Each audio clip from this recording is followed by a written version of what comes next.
नमस्कार दोस्तों, आप सबों का स्वागत है। क्लास 9th का सामाजिक विज्ञान में पूछे जाने वाला महत्वपूर्ण ऑब्जेक्टिव प्रश्न।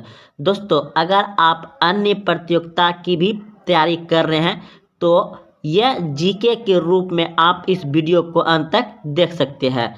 तो यह वीडियो है सिर्फ 9th क्लास में, जो कि सामाजिक विज्ञान में 50 प्रश्न ऑब्जेक्टिव पूछे जाएंगे। तो चलते हैं प्रश्न की ओर। देखिए, प्रश्न है, यूरोप वासियों ने दिशा सूचक यंत्र का उपयोग किससे सीखा? यूरोप वासियों ने दिशा सूचक यंत्र का उपयोग किनसे सीखा? किनसे सीखा? तो इस प्रश्न का उत्तर हो जाएगा आपका ऑप्शन नंबर जो है कि सी हो जाएगा, अरबों से सीखा। प्रश्न एक बार याद रखिएगा, यूरोप वासियों ने दिशा सूचक यंत्र का उपयोग किनसे सीखा? अरब वासियों से सीखा, यानी कि अरबों से सीखा। ऑप्शन नंबर सी सही हो जाएगा। अगला प्रश्न है, धर्म युद्ध हुआ था। धर्म युद्ध हुआ था, तो इस प्रश्न का उत्तर हो जाएगा आपका ऑप्शन नंबर ए, बिल्कुल सही है। ईसाइयों और तुर्की में, ईसाइयों और तुर्की में धर्म युद्ध हुआ था। चलते अगले प्रश्न की ओर। प्रश्न है 3 नंबर कि कोलंबस मूल निवासी था। कोलंबस मूल निवासी था, यानी कि कोलंबस जो है कहाँ का मूल निवासी था? तो इस प्रश्न का उत्तर हो जाएगा आपका ऑप्शन नंबर सी, बिल्कुल सही है, जनेवा का।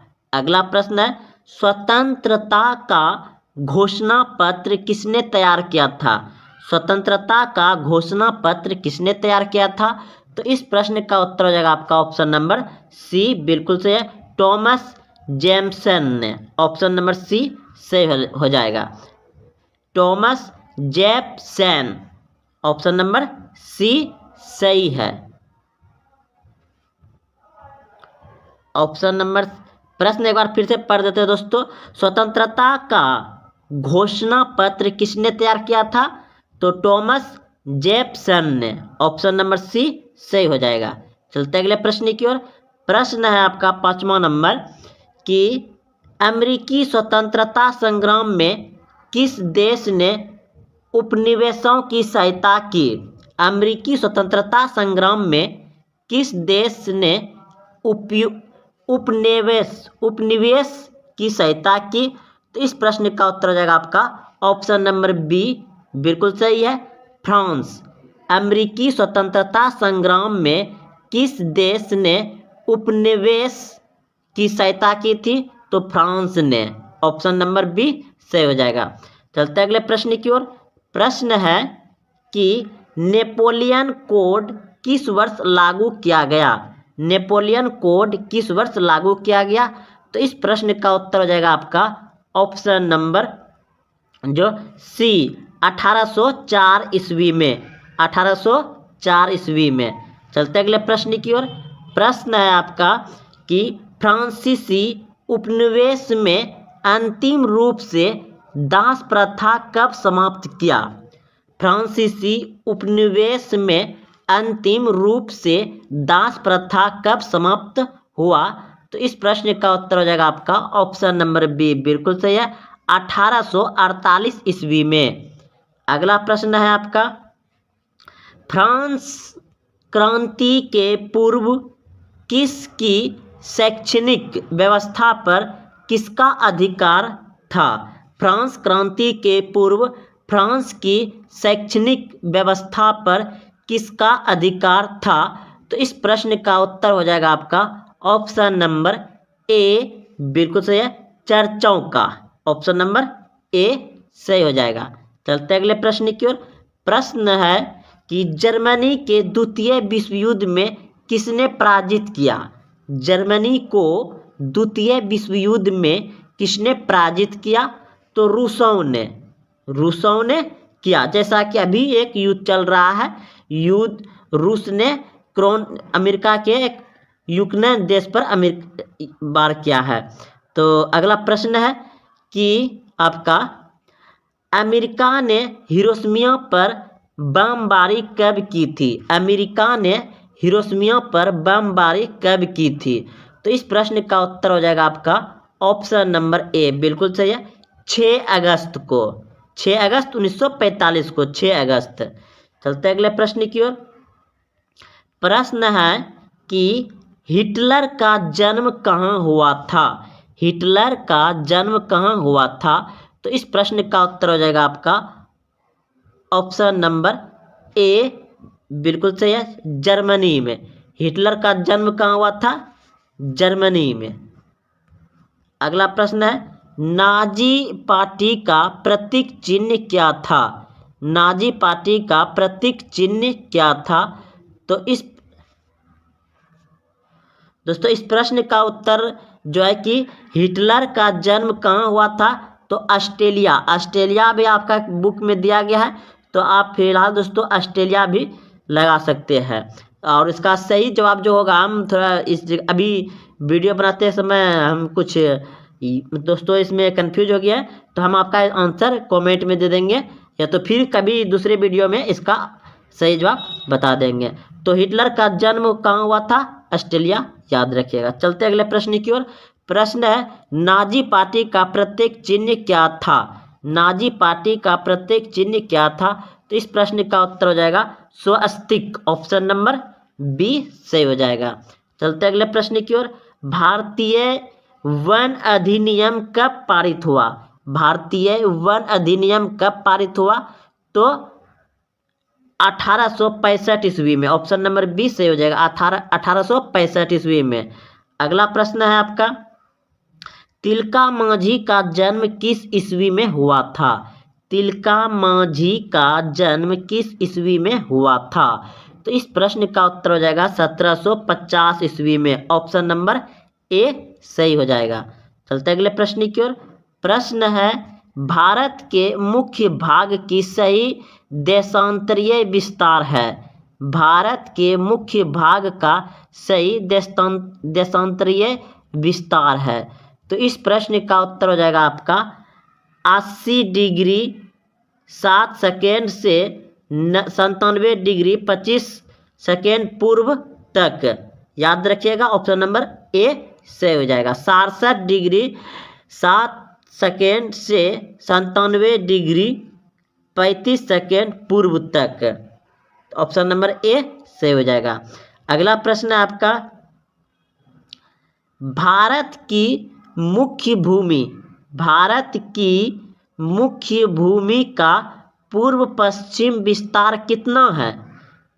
यानी कि भारत का जो है कि भूमि पूर्व पश्चिम विस्तार कितना है?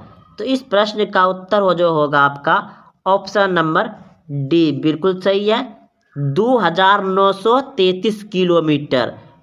भारत की मुख्य भूमि पूरब से पश्चिम की ओर, पूरब से पश्चिम की ओर विस्तार कितना है? जैसे कि ये आपका भारत का चिन्ह हो गया, ऐसे ऐसे ऐसे, ये भारत का चिन्ह हो गया, ऐसे ये भारत का चिन्ह हो गया, तो इधर होता है पूरब, इधर होता है पश्चिम। तो यहाँ से यहाँ तक का विस्तार कितना है? तो ये हो जाएगा आपका 2933 किलोमीटर। ऑप्शन नंबर डी बिल्कुल सही है। अगला प्रश्न है, नीलगिरी किसके आगे है? नीलगिरी किसके अंग है? नीलगिरी किसके अंग है? तो इस प्रश्न का उत्तर हो जाएगा पश्चिमी घाट का। नीलगिरी किसका अंग है? तो पश्चिमी घाट का। ऑप्शन नंबर बी सही हो जाएगा। अगला प्रश्न है, जम्मू कश्मीर किसके बीच स्थित है? जम्मू कश्मीर यानी कश्मीर घाटी, सॉरी दोस्तों, प्रश्न फिर से हम साफ से पढ़ रहे हैं। कश्मीर घाटी किसके बीच स्थित है? कश्मीर घाटी किसके बीच स्थित है? तो इस प्रश्न का उत्तर हो जाएगा आपका ऑप्शन नंबर बी सही है, जस्कर और पीर पंजाल के बीच। ऑप्शन नंबर बी सही हो जाएगा। अगला प्रश्न है, बांग्लादेश को स्वतंत्रता किस वर्ष मिली? बांग्लादेश को स्वतंत्रता किस वर्ष मिली? तो इस प्रश्न का उत्तर हो जाएगा आपका ऑप्शन नंबर, इस प्रश्न का बांग्लादेश को स्वतंत्रता किस वर्ष मिली? 1971 में मिला है दोस्तों, 1971 में। 1971 ऑप्शन तो नहीं है, लेकिन इस प्रश्न का उत्तर हो जाए बांग्लादेश को स्वतंत्रता किस वर्ष मिली। चलिए 1947 ही याद रखिए, क्योंकि उस समय ये भारत का ही हिस्सा था। बांग्लादेश भारत का हिस्सा था और उस समय स्वतंत्रता भारत को 1947 में मिला था, तो इसको भी मिला था। लेकिन यह जो है कि भारत से 1971 में अलग हो गया, भारत से 1971 में अलग हो गया। तो यहाँ पूछा गया बांग्लादेश को स्वतंत्रता कब मिली, तो 1947 ही हो जाएगा। इस प्रश्न का उत्तर हो जाएगा आपका ऑप्शन नंबर बी, बिल्कुल सही, 1947। अगर पूछ देता कि बांग्लादेश भारत से किस वर्ष अलग हुआ, तब आप करते हैं 1971। यह बांग्लादेश की स्थापना कब हुआ, 1971। अगले प्रश्न की ओर। प्रश्न है रेखीय मापक में सदैव भाग की दूरी किस मापक से मापी जा सकती है। तो इस प्रश्न का उत्तर हो जाएगा आपका ऑप्शन नंबर सी, विकर्ण मापनी से। अगला प्रश्न है 21 नंबर, मानचित्र की दूरी को मापनी में कैसे जाना जाता है। मानचित्र की दूरी को मापनी में कैसे जाना जाता है। तो इस प्रश्न का उत्तर हो जाएगा अंश, ऑप्शन नंबर ए सही हो जाएगा। अगला प्रश्न है आपका, क्षेत्र में जाकर इकट्ठे किए गए आंकड़ों को क्या कहा जाता है। क्षेत्र में जाकर इकट्ठे किए गए आंकड़ों को क्या कहा जाता है। तो इस प्रश्न का उत्तर हो जाएगा आपका ऑप्शन नंबर बी सही है, प्राथमिक आंकड़े। अगला प्रश्न है, भूगोल में क्षेत्रीय अध्ययन है। तो इस प्रश्न का उत्तर हो जाएगा आपका ऑप्शन नंबर ए, बिल्कुल सही है, एक उपागम, ऑप्शन नंबर ए सही हो जाएगा। अगला प्रश्न है, भोपाल शहर किस राज्य में है। भोपाल शहर किस राज्य में स्थित है। तो इस प्रश्न का उत्तर हो जाएगा आपका ऑप्शन नंबर, जो है कि भोपाल शहर किस राज्य में स्थित है। तो इस प्रश्न का उत्तर हो जाएगा आपका ऑप्शन नंबर डी, बिल्कुल सही है, मध्य प्रदेश में, ऑप्शन नंबर डी सही है, मध्य प्रदेश में। अगला प्रश्न है आपका, थर्मोन्यूक्लियर बम विस्फोट किस वर्ष कराया गया। तो इस प्रश्न का उत्तर हो जाएगा आपका ऑप्शन नंबर ए, बिल्कुल सही है, 1998 ईस्वी में। अगला प्रश्न है कि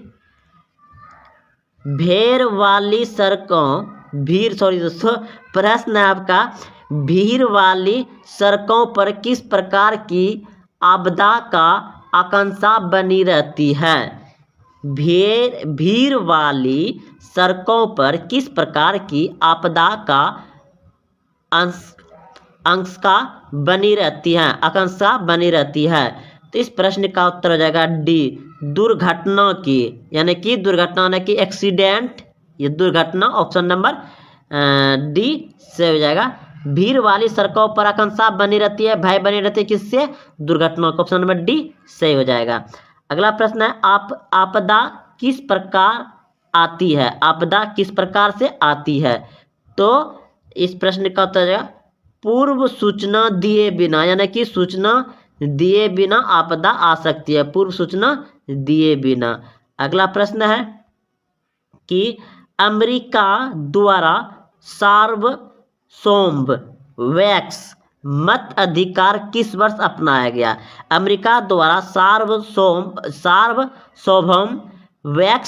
मत अधिकार किस वर्ष अपनाया गया। यानी अमेरिका में जो है कि सभी के लिए मत अधिकार, यानी कि एक वोट देना है, वह कब अपनाया गया। तो इस प्रश्न का उत्तर हो जाएगा 1965 ईस्वी में, ऑप्शन नंबर सी सही हो जाएगा।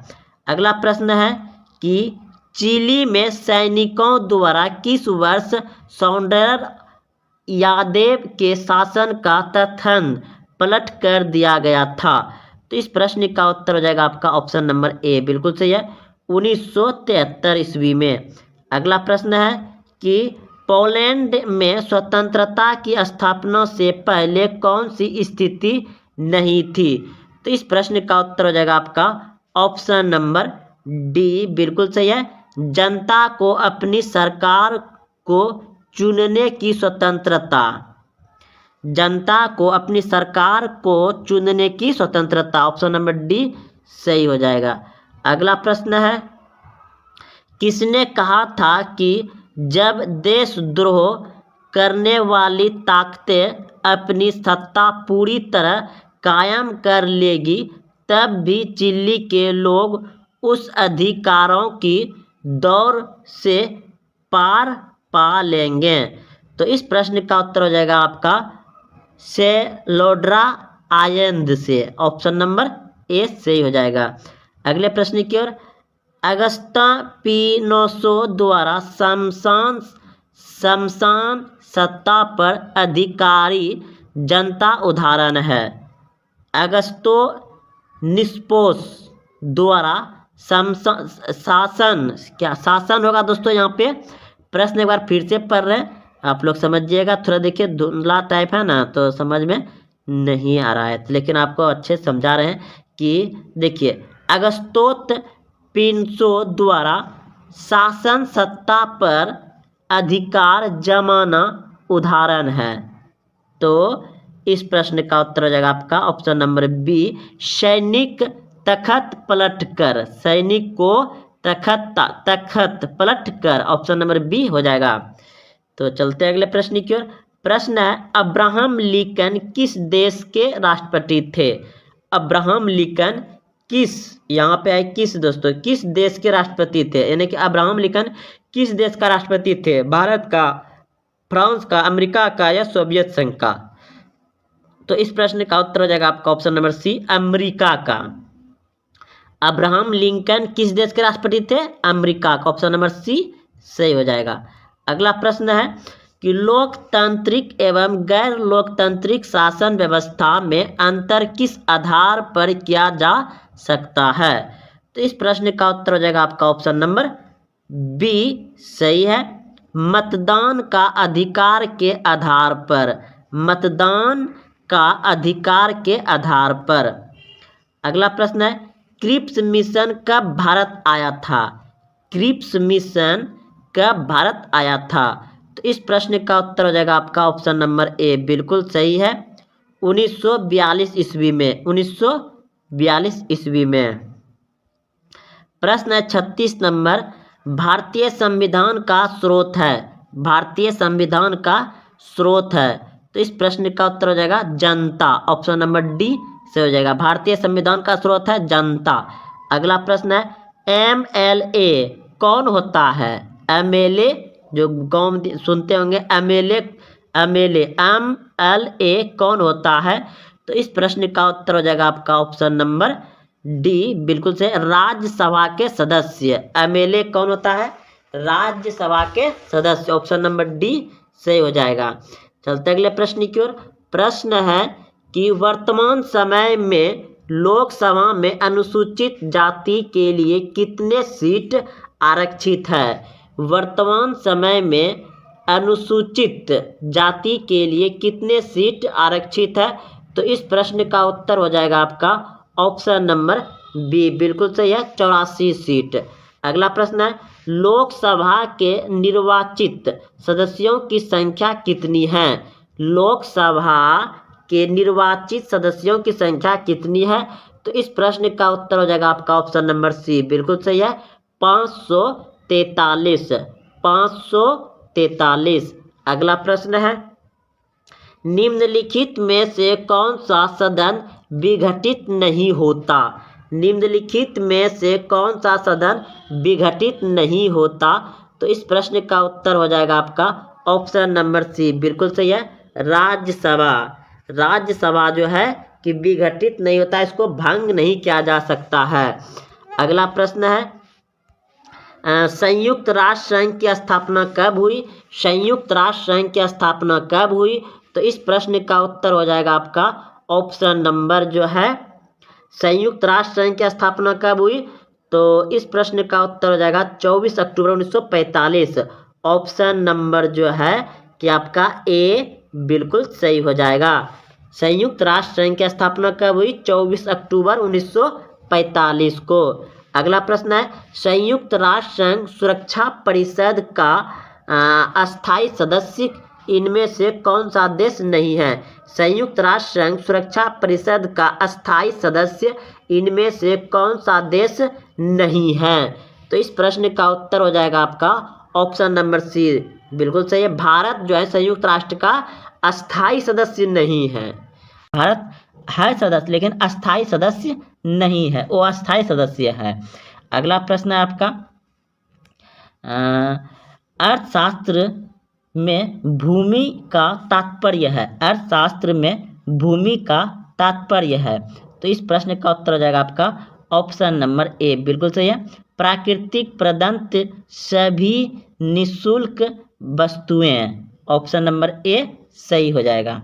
अगला प्रश्न है कि निम्नलिखित में से कौन उत्पाद है। निम्नलिखित में से कौन उत्पादक है। तो इस प्रश्न का उत्तर हो जाएगा आपका ऑप्शन नंबर ए, बिल्कुल सही है, बड़ाई। अगला प्रश्न है 2011 की जनगणना के अनुसार बिहार में पुरुष संख्या है।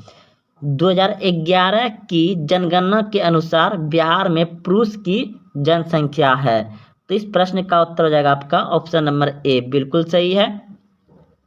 कितना है, इकाई, दाई, सैकड़ा, हजार, 10,000, लाख, 10 लाख, 5 लाख, कितना हो गया, सॉरी फिर से पढ़ते दोस्तों। देखिए प्रश्न पूछा गया था 2011 की जनगणना के अनुसार बिहार में पुरुष की संख्या है तो कितना है, इकाई, दाई, सैकड़ा, हजार, 10,000, lakh, 10 lakh, crore. 5,41,85,347। 5,41,85,347। Option number A सही हो जाएगा, पुरुष की संख्या है। अगला प्रश्न है उत्पादन के प्रमुख साधन है। उत्पादन के प्रमुख साधन है। तो इस प्रश्न का उत्तर हो जाएगा आपका ऑप्शन नंबर डी सही है। उपयुक्त सभी, श्रम यानी कि मजदूर सब, और भूमि और साहस, तो इनमें उपयुक्त सभी हो जाएगा। इनमें से ऑप्शन नंबर डी सही हो जाएगा। अगला प्रश्न है स्वर्ण जयंती शहरी रोजगार योजना की शुरुआत हुई। स्वर्ण जयंती शहरी रोजगार योजना की शुरुआत हुई। तो इस प्रश्न का उत्तर हो जाएगा आपका ऑप्शन नंबर ए, बिल्कुल सही है। 1 दिसंबर 1997 को, 1 दिसंबर 1997 को। अगला प्रश्न है जवाहर रोजगार योजना कब प्रारंभ हुई। जवाहर रोजगार योजना कब प्रारंभ हुई। तो जवाहर रोजगार यानी कि पंडित जवाहर रोजगार योजना कब प्रारंभ हुई। तो इस प्रश्न का उत्तर जब भी जवाहर रोजगार आए दोस्तों तो 1989। ऑप्शन नंबर ए सही हो जाएगा, यानी कि इसमें महीना का भी दे दिया है, अप्रैल 1989 में। ऑप्शन नंबर ए सही हो जाएगा। अगला प्रश्न है कि दरिद्र कृषि, दरिद्र राजा, दरिद्र प्रदेश किसे कहा गया है। दरिद्र कृषि, दरिद्र राजा, दरिद्र देश किसे कहा गया है। प्रश्न को एक बार फिर से समझिए दोस्तों। प्रश्न लिखा गया है दरिद्र कृषि, दरिद्र राजा, दरिद्र देश किसे कहा गया है। तो इस प्रश्न का उत्तर हो जाएगा आपका ऑप्शन नंबर ए, बिल्कुल सही है, केविन सेन को। अगला प्रश्न है 50 नंबर अर्धकुशल मजदूर है जो इन कार्य को करते हैं। अर्धकुशल मजदूर है जो इन कार्यों को करते हैं। तो इस प्रश्न का उत्तर हो जाएगा आपका ऑप्शन नंबर डी सही है, उपयुक्त में से सभी। तो अर्धकुशल मजदूर क्या करते हैं, कुआं खोदने का कार्य करते हैं, गाड़ी चलाने का कार्य करते हैं, मिट्टी खोदने का कार्य करता है। तो इनमें सभी हो जाएगा, ऑप्शन नंबर डी सही है। अर्धकुशल मजदूर है जो इन कार्यों को करते हैं, कुआं खोदना, गाड़ी चलाना, मिट्टी खोदना, उपयुक्त में सभी, ऑप्शन नंबर डी हो जाएगा। तो ये आपका क्लास 9 का 50 महत्वपूर्ण ऑब्जेक्टिव थे। तो ऐसे ही दोस्तों आपको प्रश्न पूछे जाएंगे। तो चलिए, आप सब अगर चैनल को सब्सक्राइब नहीं किया तो चैनल को सब्सक्राइब कर लें, और आपका सब्जेक्टिव यानी कि लॉन्ग क्वेश्चन भी बताएंगे, और गणित भी बताएंगे, यानी कि और सब्जेक्ट को पढ़ाएंगे दोस्तों। और अपने दोस्तों में शेयर जरूर करें, कमेंट करें, लाइक करें। धन्यवाद। जय हिंद, जय भारत।